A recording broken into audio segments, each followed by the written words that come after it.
At kaugnay nga ng hatol na guilty ng ombudsman sa kasong grave misconduct laban kay suspended Cebu Governor Gwen Garcia, makakapanayam natin mismo ang gobernadorya. Magandang umaga po, Governor Garcia. Magandang umaga, Karen. Ma'am, kumusta na po kayo ngayon? Saan po kayo ngayon naglalagi? I'm okay. I have stepped out of my office, and after that, they padlocked the office. I intended naman to go back. Kasi ang hiling ng tao, hindi na nila ako nakikita.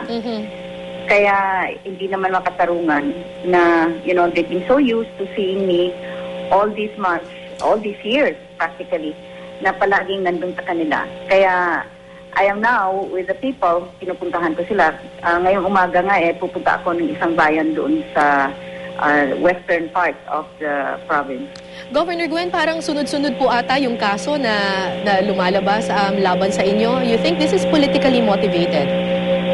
Well, if it came from me, Sarah, sasabihin siguro ng mga nakikinig na, siyempre sasabihin niya yun. But perhaps we should direct this question to the public, to the observing public na hindi naman kakampi on either side.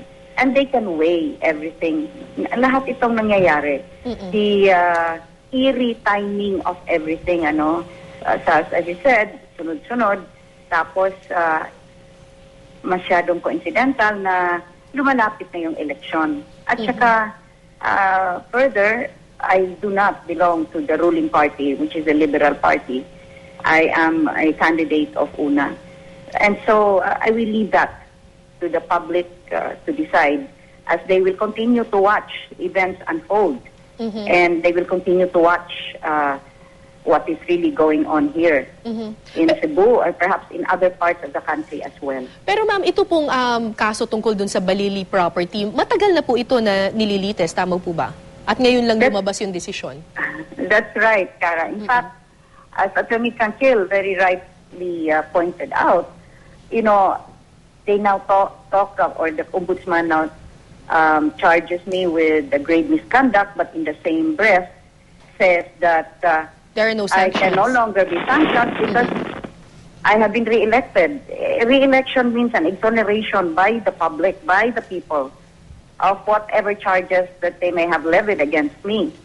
And I just wanted to bring out the aspect further kasi karamihan siguro hindi alam na this particular act of purchasing that property was sanctioned by the provincial board, of which the present acting governor was a member.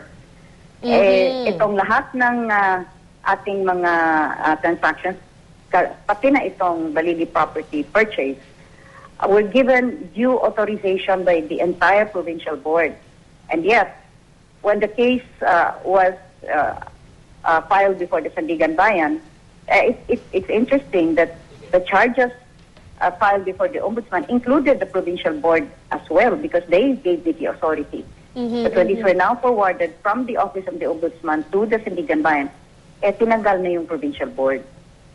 So, ibig sabihin niyo po, ang sinasabi ninyo, dapat yung acting governor right now, kasali rin dapat dito sa kasong ito because kasama siya dun sa board. They were also part of those. They were included in the original charges, Sarah. Because nga, sila yung nagbigay ng authority. But right now, wala na sila dun sa charges? Hindi na in-include. Yung in-include na lang, yung department heads which are part of the Provincial Appraisal Committee and myself. And in fact, the recommendation of the Ombudsman does not exactly exonerate the board from the what they saw was probable cause for culpability. And yet, strangely, they were dropped.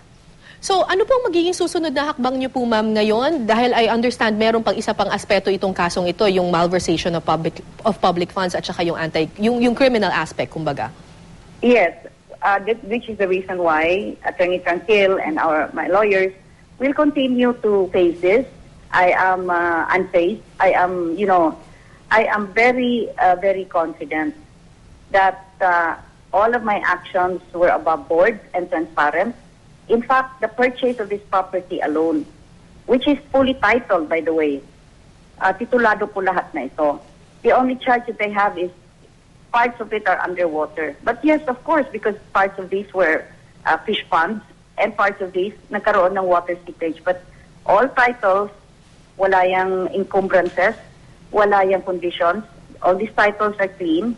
And we bought this at a price that was way, way below the prevailing market of the property there. Kasi other properties of surrounding areas were now selling at over 2,000. And we bought this at the price of 400 pesos per square meter. By the way, yung authorization ng binigay ng provincial board sa akin to purchase this property, and of which the acting governor ngayon was part of that provincial board then, pegged the price at 460 pesos.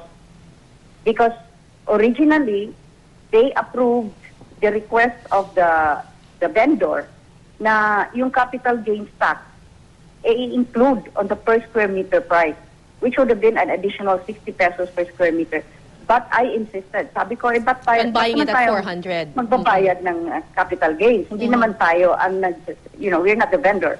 That is his obligation. Kaya nga, makita nyo, yung authorization was higher than the actual price with which we bought it, which is at 400 pesos.